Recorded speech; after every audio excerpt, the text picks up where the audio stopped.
Bem-vindos a mais um episódio do Trianon Cast e hoje eu estou aqui com a doutora Mariana Torquato, médica dermatologista, mais uma das nossas médicas aí dermatologistas que compõe esse time de peso.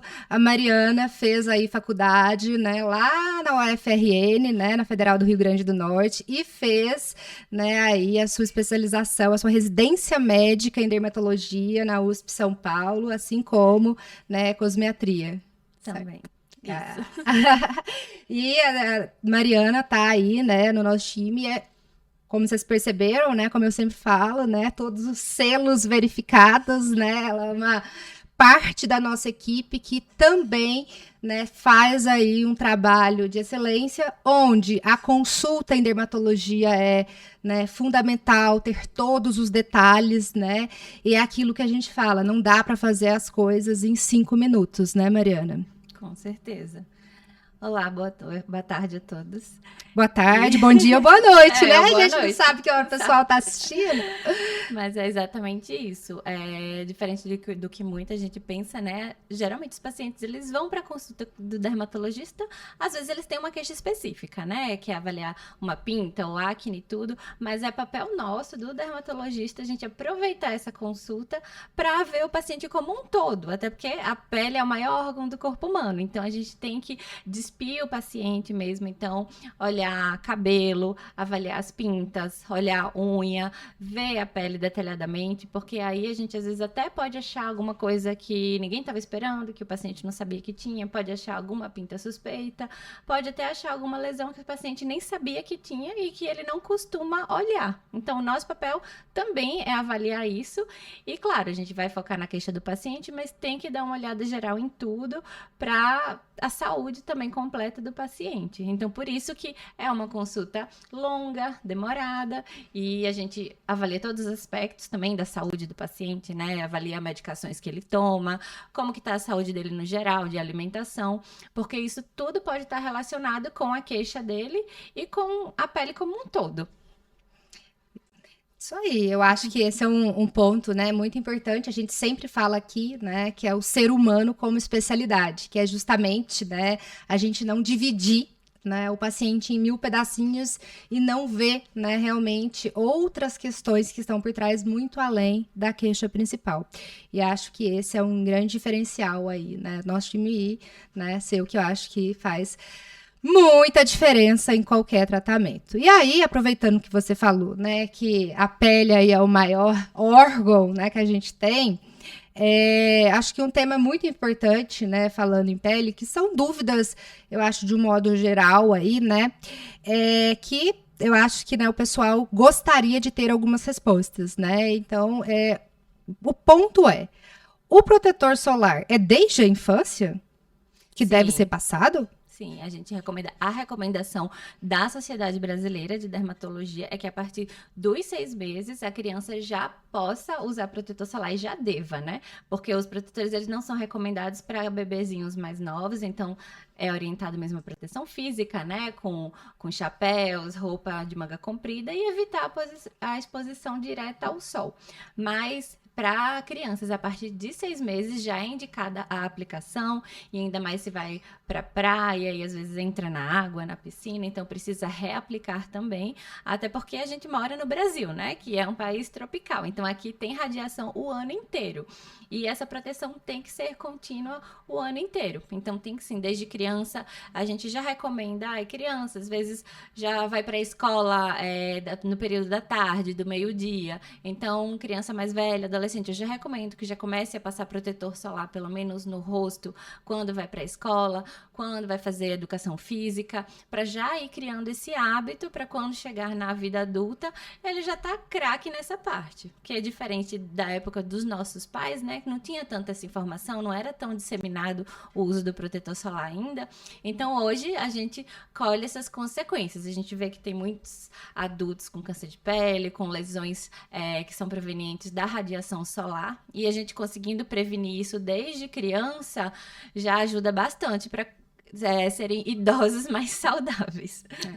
Não é só uma questão de estética, né? Então a gente não está falando da estética nessa idade, a gente está falando de cuidados de saúde de um órgão que está exposto ao tempo todo, né? Exatamente, porque o dano solar, ele é cumulativo. Então, desde criancinha, você se expondo intermitente, assim, de vez em quando, pegando um pouquinho de sol, o nosso corpo vai guardando essas informações, vai guardando essa radiação, e isso vai se acumulando ao longo do tempo. Então, na vida adulta, que aí as manifestações vão aparecer, né? Que tanto o câncer de pele, que é o principal, que a gente mais se preocupa, mas também as manchas provocadas pelo sol, o próprio envelhecimento da pele, o ressecamento. Então, tudo o sol tem influência. Então, desde pequenininho, a gente conseguindo se proteger, vai evitar esse dano solar tão intenso para quando chegar na vida adulta não ter tantas manifestações assim. E claro, né, as crianças também às vezes abusam do sol, vão muito para piscina, para praia e tem aqueles riscos de queimadura, de insolação. Então a proteção tem sim que ser feita desde criança. Entendi. E é uma coisa que eu acho, né, importante, que eu acho que é uma dúvida geral, né, que tratamentos aqui na clínica, a gente acha muito importante explicar, né, o porquê. Então, a gente escuta, tem que passar filtro solar, porque senão vai dar até... Sim, né, ali é a consequência final do que pode acontecer. Mas como que o sol, né, tem toda essa alteração da pele, como que isso é desencadeado? Esse negócio de UVA, UVB, o que é isso, assim? Como realmente todo esse dano é gerado? Geralmente a radiação solar, ela é dividida, né, em raios UVA, UVB, e ainda tem umas subdivisões, que é o UVA longo, UVA curto, e isso tem manifestações um pouco diferentes na pele, né? A radiação UVB, ela é aquela responsável por provocar queimaduras no sol, insolação, vermelhidão, que é aquela radiação que está mais presente naquele sol mais intenso, né, o do meio-dia, aquele sol que a gente fala sol do câncer. Então, que é onde a gente evita a exposição solar nesse período mais intenso. E aí ela é mais responsável por isso. O ideal é evitar tudo, né? Na verdade. Mas a gente sabe que tem uma que realmente dá mais queimadura, outra que tem mais risco de câncer de pele. E também existe até a radiação visível, que a gente fala, né? Que é a luz visível, que é uma parcela também da radiação solar, e também é aquela luz visível de até ambientes fechados mesmo, de tela de computador, de celular, que emite um tipo de radiação que não é cancerígena para a pele, mas principalmente pacientes que têm manchas, que têm melasmas, que se preocupam com isso e querem cuidar, a gente também evita proteger desse tipo de luz, de radiação visível. Entendi. Então, não é mito de que luzes, né, como telas, como, né, luminárias, para as pessoas que têm uma predisposição aí, né, para a pele que mancha mais fácil, isso. Não é mito. Realmente é fato de que essas luzes podem aí acabar contribuindo para que, né, essas manchas permaneçam ou até pioram ao longo do tempo. Isso. Elas podem dar uma ativada, sim, em manchas da pele. E ainda mais também tem muitas lâmpadas, né, que emitem calor, e também, às vezes, o paciente que fica o tempo todo trabalhando no computador ou num ambiente fechado, numa cozinha, que está exposto também ao calor, que aí, no caso, é o infravermelho, também é uma coisa que contribui para a piora de manchas na pele, pro melasma, até para quem tem a pele sensível também. Então, é tudo. Todos os tipos de radiação, eles são prejudiciais para a pele.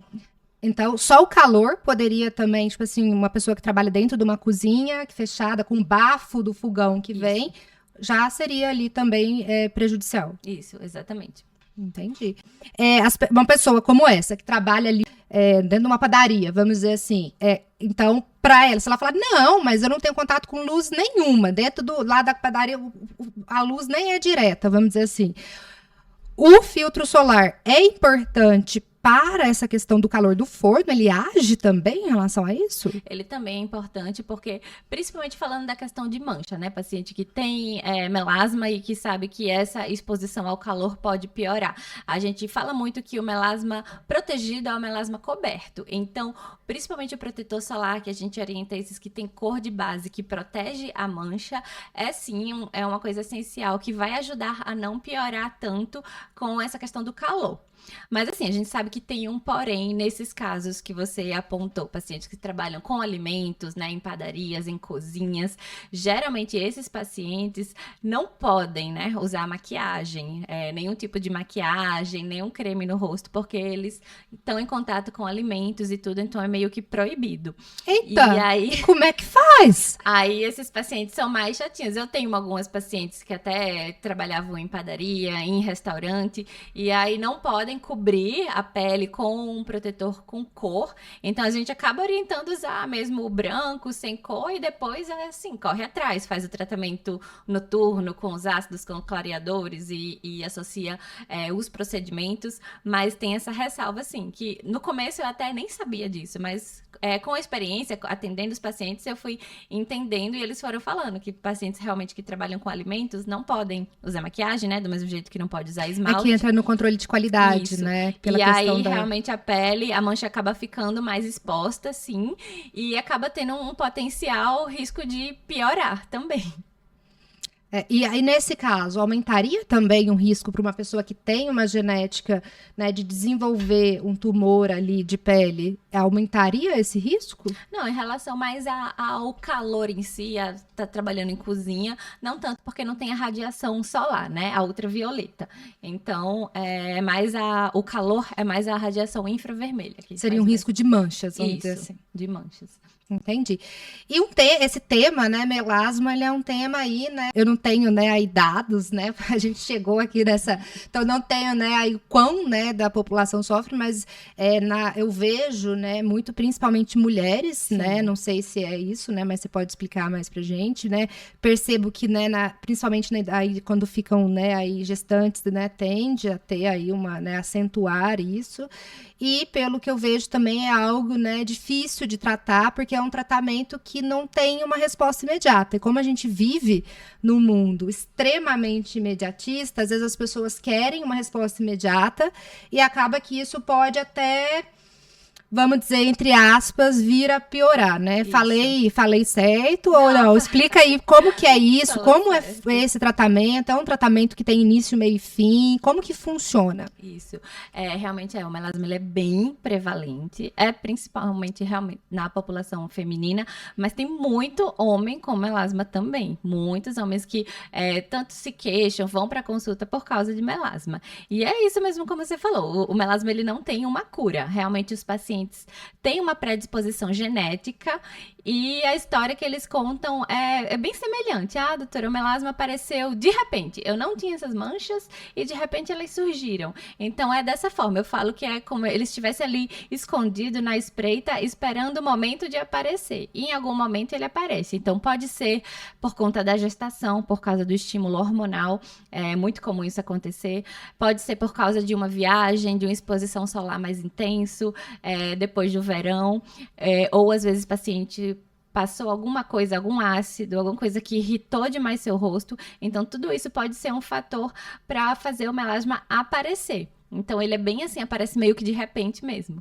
E aí, assim, a partir do momento que aparece, aí ele também não vai embora, assim, 100% nunca mais. O melasma, ele é crônico. Então, como você perguntou, o tratamento tem começo, meio e fim? Não. Ele tem começo... Tem estabilidade, né? E tem manutenção, assim. Fim ele nunca tem, porque tem muitos pacientes que, fazendo o tratamento direitinho, a gente consegue um bom clareamento, o melasma até suaviza bastante, mas a pessoa deu uma relaxada, viajou, pegou um sol, aquele melasma ativa novamente. E é a vida inteira dessa forma. Então, eu falo que vai ter altos e baixos. Então, desde o protetor solar, que a gente bate muito na tecla que tem que usar certinho o protetor solar, que é a primeira coisa, é o mais importante de tudo. Não adianta você querer pular etapas, né? E usar ácido clareador se você não tá nem protegendo a pele do sol normal, do jeito correto. Então, aí a gente associa, aí vai associando os outros tratamentos, clareadores, ácidos. Claro que tem que avaliar a tolerabilidade de cada paciente. É isso que você falou. Às vezes tem paciente muito ansioso que quer que melhore logo, e aí pega um creme, um ácido que a vizinha usa, que falou que era muito bom, bom e já passa na pele, e isso pode dar uma irritação tão grande e fazer o melasma piorar. Então, o melasma ele é meio traiçoeiro. A gente tem que cuidar muito de leve, aos poucos. Se usa algo muito agressivo, se o paciente às vezes faz um laser muito agressivo, isso pode dar um rebote e fazer ele piorar. Que isso acontece bastante com essa banalização, assim, da estética. Todo mundo quer fazer tudo. Tem muitos pacientes que vão em clínicas de estética, de tudo, faz ali um tratamento de qualquer jeito e volta com melasma pior.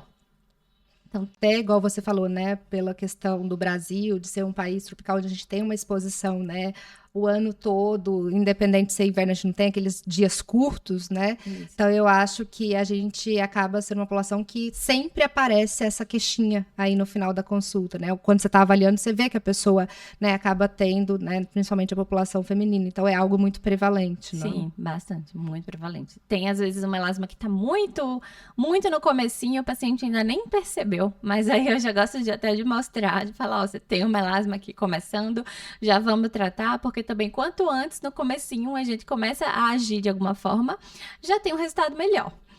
Eu acho que é até muito importante também, né, Mariana, a gente falar que é aquela coisa, né, que parece muito clichê, mas que o básico bem feito, ele tem um resultado que aí sim você começa a incrementar, né? Isso. Porque do que adianta, né, você fazer vários procedimentos, né, além disso, sendo que você não vai ter ali nem uma pele que não está manchada, né? Exato. Então, eu acho que... e aí, depois, as pessoas não entendem, né? Porque algumas pessoas têm o resultado, que geralmente são as pessoas mais consistentes, né? No tratamento. E aí, hoje em dia, né? A questão de, às vezes, as pessoas já estarem saindo tudo como bonequinhas, né? E aí, aquilo ali, não, ao longo do tempo, né? Não consegue, né? Realmente...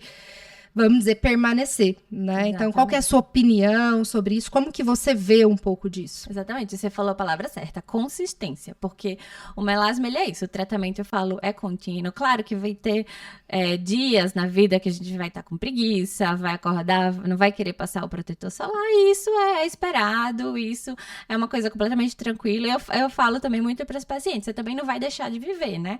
Tá tratando o melasma bem direitinho, o ano inteiro, o melasma tá bem calminho, mas no final do ano você tá de férias, os filhos estão de férias, vocês querem ir viajar, vai para algum local de praia, também não é para enlouquecer. Eu falo, a gente não vai deixar de viver, então pode viajar, pode curtir suas férias, assim, com responsabilidade, né? Continuando protegendo a pele, mas mesmo você protegendo direitinho, continuando usando protetor, já é esperado que o melasma possa dar uma pioradinha. Então, eu falo para os pacientes, ó, se você pé no chão, sabendo que pode dar uma piorada, mas viaja e tudo, e aí quando você voltar, a gente corre atrás novamente, porque também não tem como você virar escravo, viver a vida enclausurada dentro de casa, sem sair para nada, para não piorar o melasma. Aí também isso não é vida, né? Então, assim, tem que fazer a forma correta, tem que saber a forma de aproveitar a vida, mas também sem exagerar. E uma questão também que é muito importante,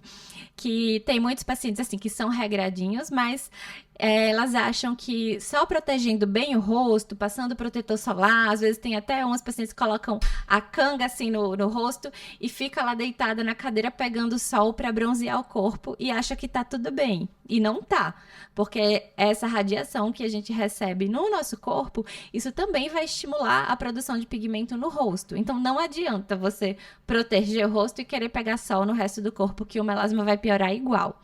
Então, eita, isso realmente a gente não recomenda. Então, se tomar sol no corpo, já tá ali protegendo só o rosto, mas tá lá na praia torrando... vai piorar o melasma. Então, galera, ó, essa é uma excelente dica aí, que às vezes a gente acha que tá protegendo e não sabe por que tá piorando, né? E fala, exatamente, tô passando esse protetor aqui no rosto, mas...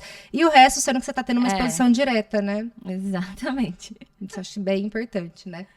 E aí, Mariana, um outro ponto que eu acho que é uma demanda que tem, né, aí surgido cada vez mais, né, é a questão, né, dos tratamentos capilares, né? Sim. Hoje em dia, a calvície, quando ela vem aí, né, com uma característica, coisa, ela acontece começa ali por volta de 30 anos, tô certo ou não? Depende também, viu? A calvície, ela tem muito essa questão genética, então vai depender muito da genética do paciente. Existem pacientes, assim, homens que com 17, 18 anos já tem a calvície, uma calvície bem aparente já, que já é indicado começar o tratamento, e tem outros pacientes que realmente já começam a se incomodar, começam a notar mais ali perto dos 40. Então, isso é bem variável, sim. Então, só que, claro, o quanto antes a gente diagnosticar e começar a tratar, melhor. Porque é a máxima que a gente fala, né? Tempo é cabelo. Então, quanto antes a gente começa, mais a gente consegue segurar aqueles fios para que essa calvície não progrida tão rápido. Mas tem sim, paciente adolescente. Eu tenho paciente com 17, com 18 anos que já fazem tratamento de calvície. E nas mulheres também é a mesma coisa. Existe também a calvície feminina, que também é de ordem genética. E tem algumas mulheres que começam a se incomodar um pouco mais velhas e tudo, mas algumas já no final da adolescência para o início da vida adulta, a gente já começa a perceber também esse afinamento no cabelo.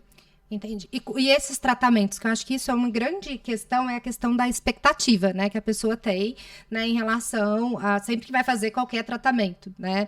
Então, eu acho que nesses casos, né, qual é a expectativa, assim? A pessoa deixa de realmente ter aquela calvície, ou é algo que, né, você evita a progressão da doença, ou você tem uma melhora ali daquilo? Como que funciona isso? Acho que esse alinhamento de expectativa é muito importante, né, e eu acho que, né, isso pode, né, você vai explicar, mas pode depender, né, de pessoa para pessoa, mas para ter uma expectativa em relação ao resultado, né, porque hoje em dia, igual a gente volta na questão do imediatismo, né, que às vezes você vai achar que vai fazer uma sessão de alguma coisa, vai virar ali, né, cabeludo, e aí, vai acontecer?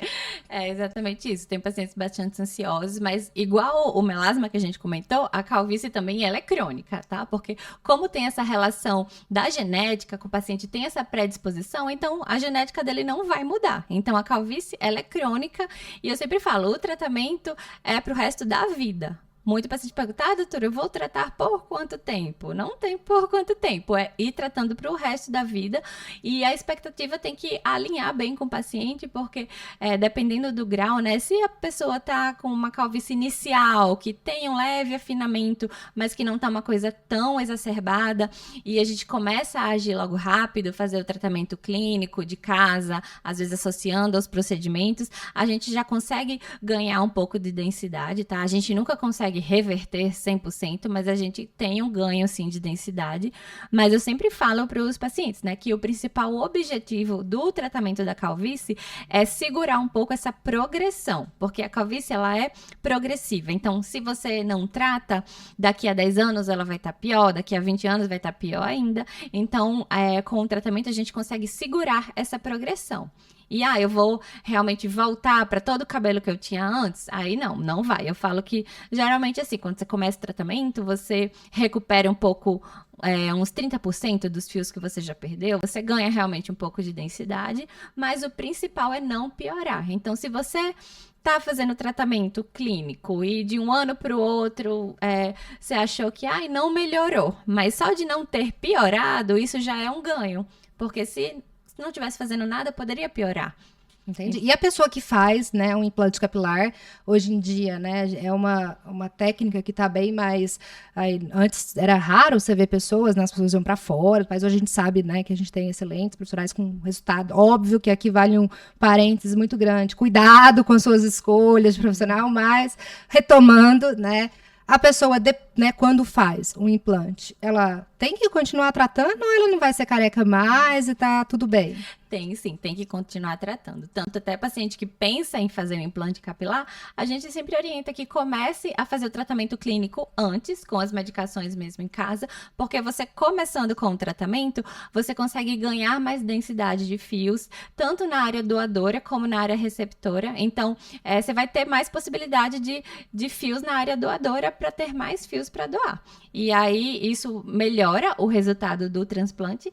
E os pacientes que já fizeram o transplante, transplante. Aqueles fiozinhos que foram transplantados, eles podem cair? A gente sabe que não. Os fios que foram transplantados, eles ficam lá. Só que todos os outros fios que estão em volta, que são do paciente e estão submetidos a essa ação hormonal, eles podem vir a cair. Então, se você depois do transplante abandona o tratamento, depois de um tempo, vai ficar só aqueles fios transplantados e o resto do cabelo cai. Então, por isso que é importante manter o tratamento para você conseguir manter aquela região mais cheia, com mais densidade de cabelo. E se aquele cabelo que foi implantado foi tirado de uma área que também tinha uma predisposição de queda? Ele pode cair mesmo assim? Geralmente não é removido, porque a gente sabe, né, que a calvície acontece mais nessa região que a gente chama da coroa do cabelo, né, que é na parte do topo. Então, os fios que eles estão nessa região aqui mais de trás, da nuca, eles não estão sob ação ali hormonal para ter esse afinamento. Então, geralmente a área doadora é essa região da nuca. Os fios, eles são tirados de lá e são implantados na parte do topo.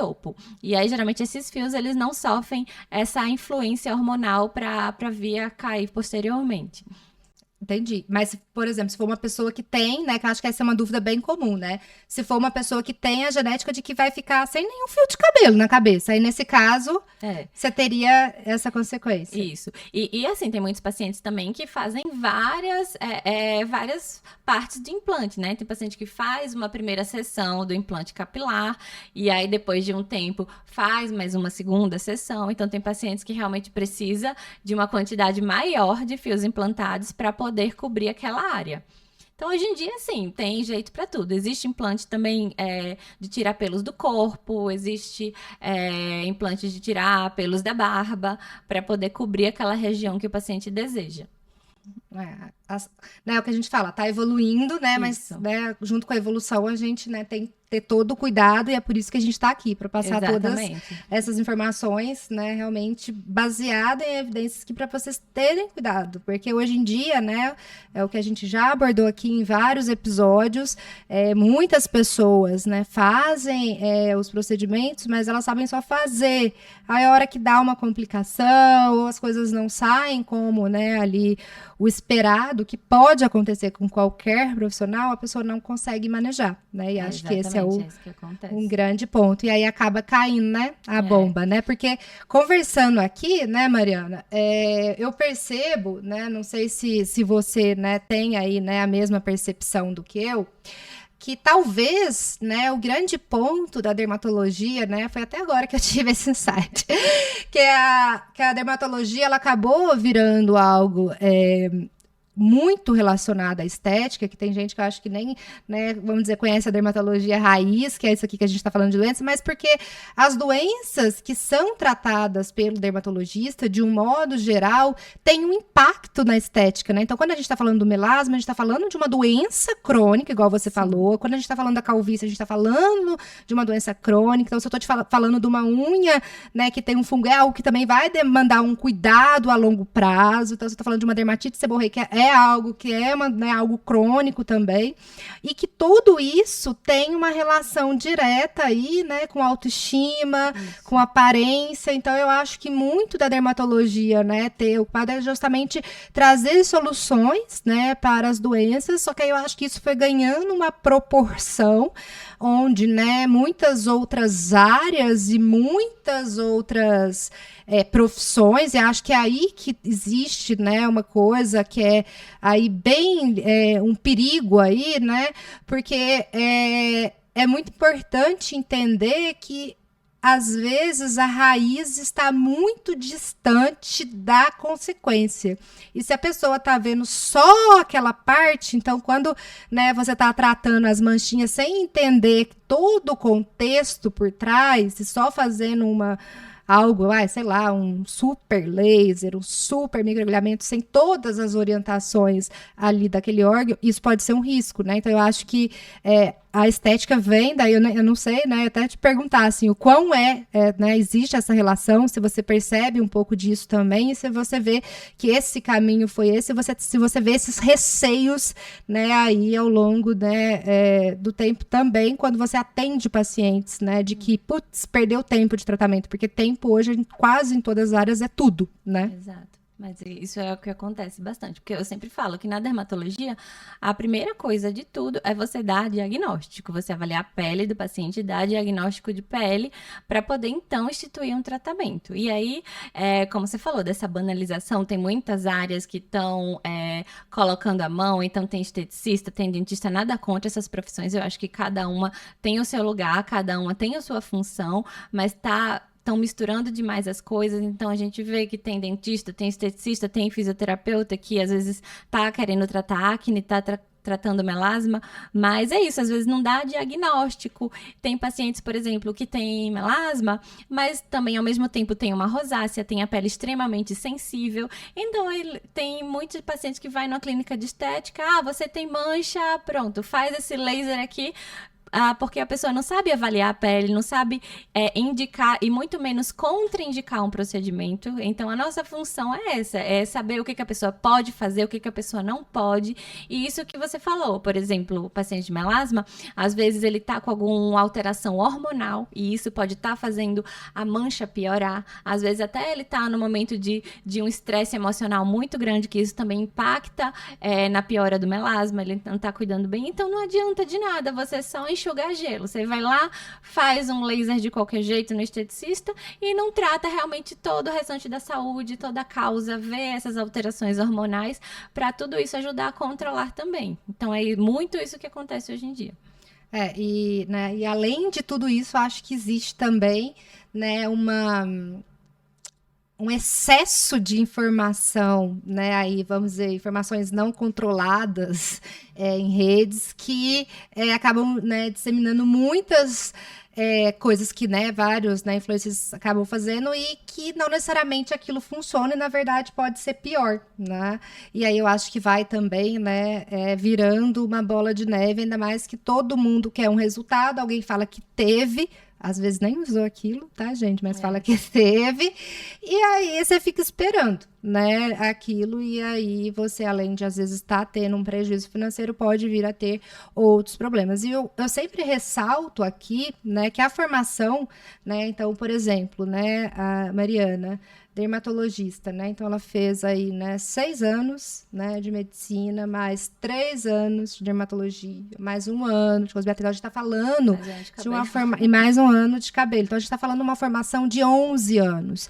Então, como, né, que, né, algumas pessoas vão aprender isso em horas e vão estar disseminando essa informação. Então, é o que a gente sempre fala aqui, esse é um ponto muito importante do nosso podcast, foi o motivo pelo qual ele surgiu, que é exatamente trazer a informação de qualidade, porque quem realmente estudou por muito tempo e que acaba vendo, né, porque aí essas pessoas fazem tudo isso e aí, como eu brinco, a bomba, né, acaba estourando aqui, né, assim, na mão, quando eu falo aqui, na mão, né, dos profissionais com as formações, porque é quem, né, aprendeu a resolver, né? Então, eu acho que isso é muito importante em vários pontos aí, né? E isso acaba, só um parênteses, acaba sendo até confortável para os outros profissionais que não são médicos, que sabem que existe a gente para resolver os BOs. Então, eles não têm, às vezes, o menor receio, não têm o menor medo de fazer nada assim, que às vezes até possa dar ruim, possa prejudicar o paciente, porque sabe que, deu errado, vai ter o dermatologista ali para resolver. Então, isso também deixa a gente meio chateado, porque não é assim, faz, vamos ver o que dá, se der ruim, vai lá para o dermatologista. Teria que ser uma coisa orientada, assim, feita de uma forma correta desde o início, né? Todos sabendo seus riscos, e a gente fala, né? Quanto mais a gente estuda, quanto mais a gente sabe das coisas, mais a gente sabe dos riscos e complicações que tudo pode dar, e mais receio a gente tem. E quem não sabe muito dessas informações, né? Quanto mais ignorante é o profissional que não tem conhecimento desses riscos, eles são mais corajosos, mais ousados, têm coragem de fazer coisas que a gente às vezes até acha um absurdo. Eu brinco que a ignorância em qualquer área da vida é uma benção. Então, quando você não sabe que algo existe, né? Eu falo até pra mim, quando, né, você não conhece algo, né, você não sofre por aquilo, não é mesmo? Exatamente. Então, É eu isso que acho acontece. que isso é algo aí bem, bem importante. E aí, né, um outro ponto, né, Mariana, pra gente, né, que é o que eu falo, né, acho que quando a gente começa a falar que em todas as áreas, né, mas na dermatologia, acho que ainda mais é muito assunto, né, que a gente tem É que fazer muita coisa.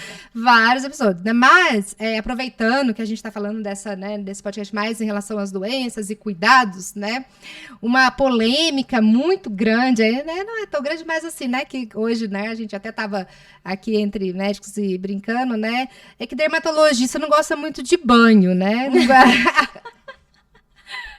Tipo Como isso. é que é isso? Assim, por que que dermatologista não gosta que o povo toma banho, né, com sabonete, é só uma aguinha ali, aí passa o sabonete só nas partes, né, aí de dobras. Que coisa é essa? Isso, mas é isso, é porque tem os pacientes que exageram mesmo, né? Que a gente sabe que a nossa pele, como um todo, ela tem um extrato córneo e tem um manto lipídico que é como se fosse a nossa barreira de proteção da pele, né? Que deixa a nossa pele íntegra contra alergias, contra micro-organismos e é o que retém a hidratação.